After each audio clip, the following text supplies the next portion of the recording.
dan menyita banyak tenaga dan sumber daya dari kerajaan Gua Talok.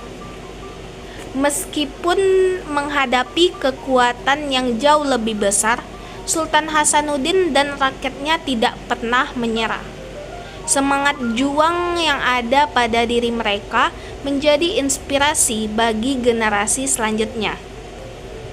Baik, kita akan beralih dengan pembahasan mengenai warisan dan pengaruh.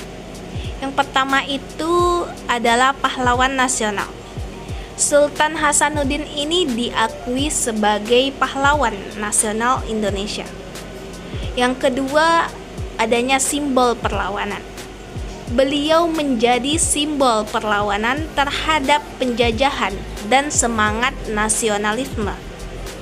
Selanjutnya, adanya inspirasi dari kepemimpinan Sultan Hasanuddin, yakni kepemimpinan Sultan Hasanuddin yang tegas, bijaksana, dan berwibawa menjadi inspirasi bagi para pemimpin. Selanjutnya, adanya warisan budaya.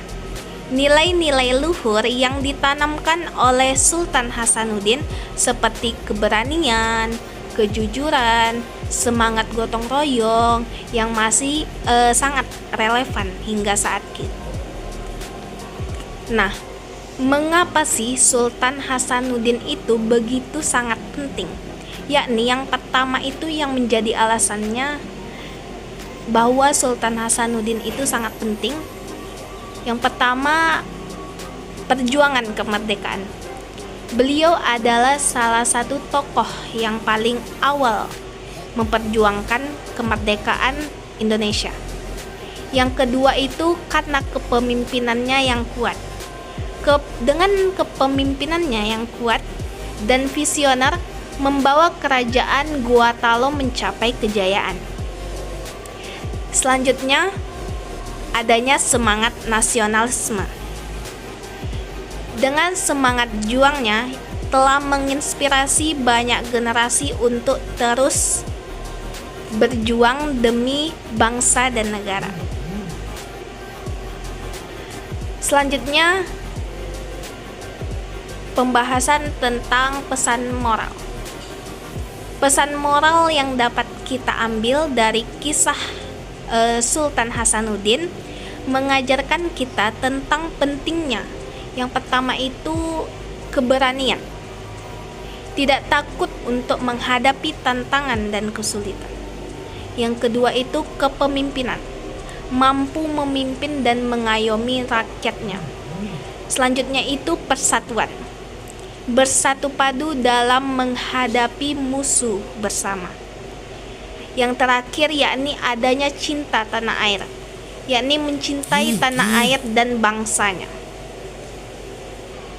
Selanjutnya kita akan membahas turunnya tahta Sultan Hasanuddin. Turunnya tahta Sultan Hasanuddin setelah Belanda berhasil mengalahkan kerajaan Gua Talok. Sultan Hasanuddin ini lantas mundur dari benteng yang bernama Somba Opu menuju ke benteng yang bernama Kalegua. Meski demikian, ia tak pernah sekalipun mau tunduk dengan Belanda yang sudah menyengsarakan rakyatnya. Sultan Hasanuddin pun akhirnya memutuskan untuk turun tahta pada tanggal 29 Juni, tepatnya pada tahun 1669.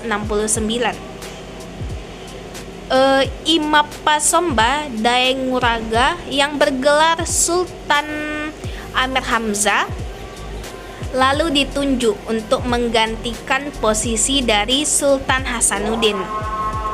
Menjadi seorang raja, Sultan Hasanuddin lebih banyak mencurahkan waktunya untuk mengajarkan agama Islam kepada masyarakat sekitar. Tak lupa juga ia pun menanamkan rasa kebangsaan dan persatuan pada rakyatnya tersebut. Sultan Hasanuddin pun meninggal dunia pada tanggal 12 Juni tepatnya pada tahun 1670 di usianya 39 tahun. Ia pun disemayamkan di pemakaman yang berada di bukit, tempat yang memang diperuntukkan khusus bagi raja-raja Goa yang berlokasi di dalam benteng Kale Goa. Nah, kesimpulan dari kisah Sultan Hasanuddin, yakni Sultan Hasanuddin adalah sosok yang sangat menginspirasi. Keberanian dan semangat juangnya dalam melawan penjajahan Belanda patut kita teladani. Kisahnya mengingatkan kita akan pentingnya menjaga persatuan dan kesatuan bangsa. Beralih kita pada pembahasan selanjutnya, yakni Kerajaan Goa Talo meninggalkan banyak peninggalan bersejarah yang masih dapat kita nikmati hingga kini. Beberapa di antaranya, yang pertama itu Benteng Rotterdam.